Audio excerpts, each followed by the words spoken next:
I'm Deb Hansen, Education Associate for Visual and Performing Arts at the Delaware Department of Education. For years, the Department of Education and the Delaware Division of the Arts have worked very closely together to ensure that not only are teachers in our schools utilizing standards-based instruction, but we also want to include our cultural and community partners in that initiative. The Division of the Arts has asked me to create a couple of short videos that will help you understand the standards for dance, media arts, theater, music, and visual arts. So meet the standards. Delaware adopted the new National Art Standards on March 16th of 2016.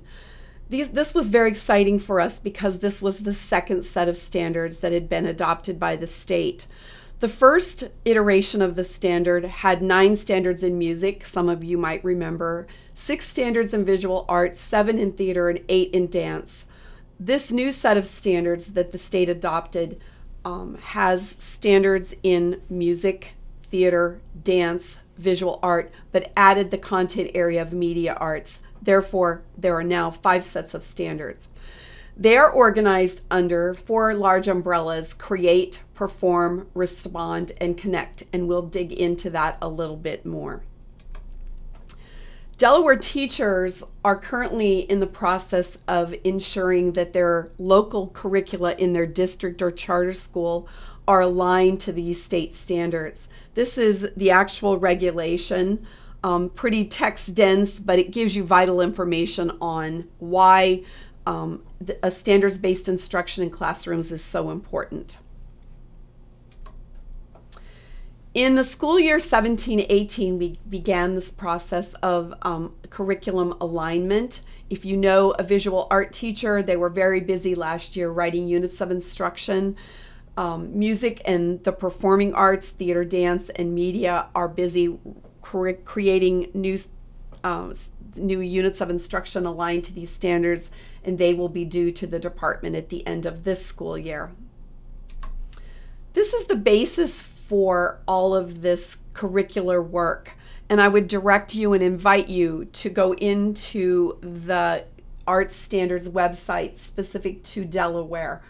Some of you may be familiar with the National Standards website. This is the cover for the Delaware Arts Standards website, which is identical to the National Standards website with the inclusion of ICANN statements at the bottom, as you can see along the bottom of the tiles, that were created by Delaware teachers. We'll go into that in the second module. These are modules that were created by Delaware teachers that help educators in classrooms access the standards. The same information that we're going to discuss in these modules, but they go into greater detail. So here is a unit of instruction that is modeled after a model cornerstone at the bottom of the website. The standards writers, when they completed the standards, went on to create model cornerstone assessments, which are large assessments that provide evidence that students know and do and are evidence of understanding in art, theater, dance, music, and media. This is the template that teachers are using, and we'll dig into that a little more. Here are some guiding questions that might help you as you think about creating curriculum in your programs, in your institutions. What are specific curriculum needs that you might have? Are you creating a unit of instruction in partnership with a school district? Are you creating a unit of instruction that you want to post to your website? So think about who your audience is and how you want your curriculum to be aligned. What concepts in the curriculum would you consider to be non-negotiable areas? In music, certainly rhythm and tone are most important, and they become the bedrock for how all music is created. And then finally, at what grade or proficiency level would be most appropriate to introduce or reinforce these concepts? This is what is age appropriate and what are the developmental and ages of the students that you hope to work with.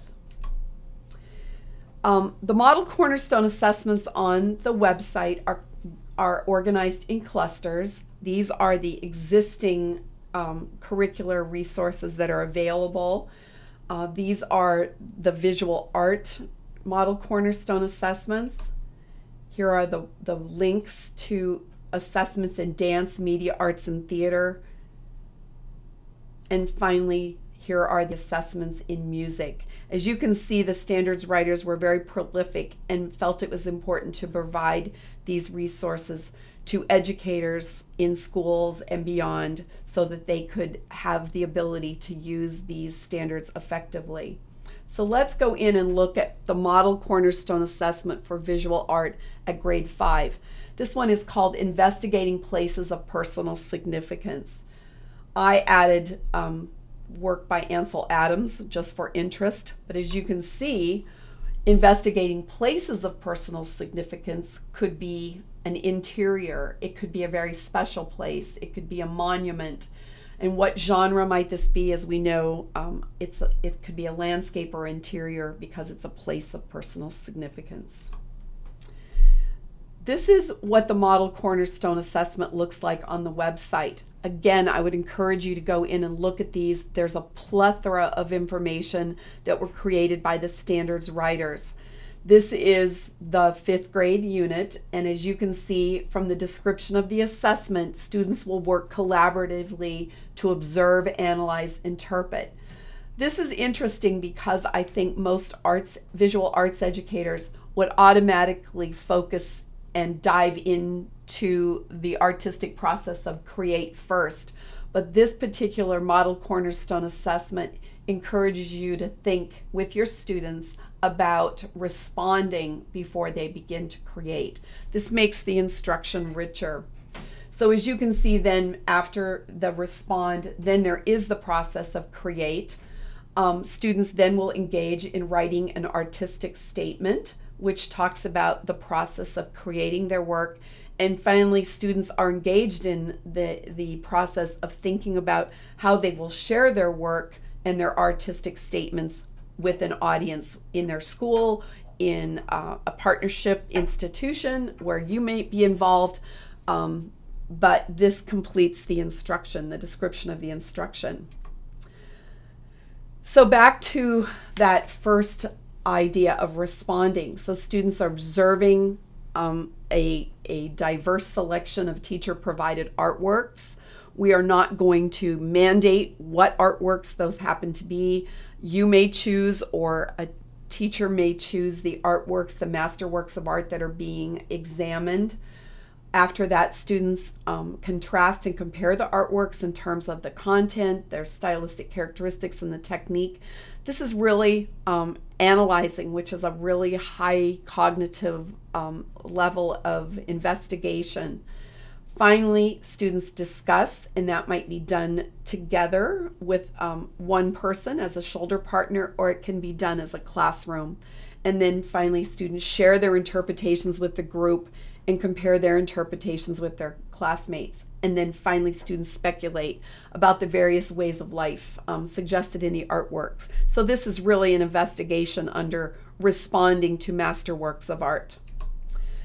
The next step is creating, and as you can see, the process components of experiment, imagine, and identify really describe this creating process. The first 3 standards under create are really the creative process, where students are brainstorming. The second one is that they are actually creating, and the third one is that they are circling around to refine their work. In this slide, you can see that students list, discuss, and reflect upon the various places that they just examined. They then draw inspiration. They gain inspiration from the content. And at the 4th step, they begin to create their own artwork with teacher-provided materials.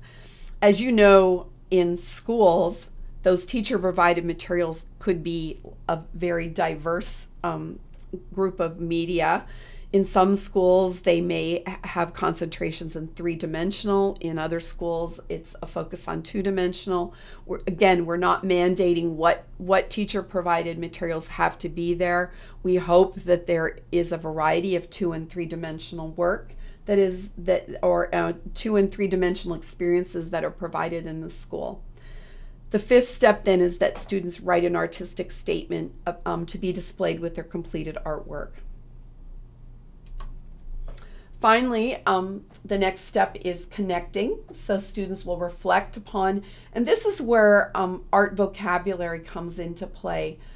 We'll look at the vocabulary list for this unit in a minute, but in trying to promote literacy across the curriculum, a vocabulary list is really important. Tier 1 vocabulary, a term you might hear, is literally the words we speak every day, as I'm doing now. Tier 2 vocabulary means that it is our words such as pattern, which transcend multiple content areas. So you would see pattern in music, you would see pattern in mathematics, pattern in visual art, pattern in science. And then the third tier of vocabulary are those very specific words that, like forte in music or sfumato in visual art, both Italian words, but both prominent in arts vocabulary. Here are the vocabulary words, and you can see that there are words that you may be familiar with, but certainly words that are important for young artists to be familiar with and understand. Here are the outcomes, and I think this is always important to look at. We're always interested in student outcomes, and these are very high level. So you can see that students are working collaboratively with their classmates to observe, analyze, and interpret a body of artworks about places, focusing on content, style, and technique. We talked about that earlier. After the responding to artwork, we then had students create a work of art that communicated something about a place that has significance for them. The next step then was for students to write an artistic statement to be completed with their work, and finally students presented the artwork and their artistic statements for a discussion, a critique, and finally a presentation to share their work with others. Embedded in these model cornerstone assessments are a plethora of formative and summative assessment instruments. I hope you will consider using these as you create your programs for schools, and that you will use these to help determine the level of your students' learning. There are task-specific rubrics which are specific to the standards and that help you formatively and summatively assess student work. There are self-critique forms which are valuable for students to be able to self-monitor their progress through their work, and also give teachers the opportunity to redirect their attention to students that might be struggling.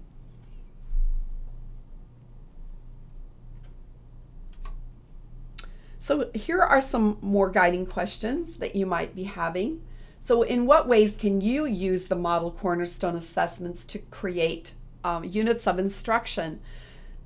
The entire process is literally reverse engineering a model cornerstone assessment into a unit of instruction.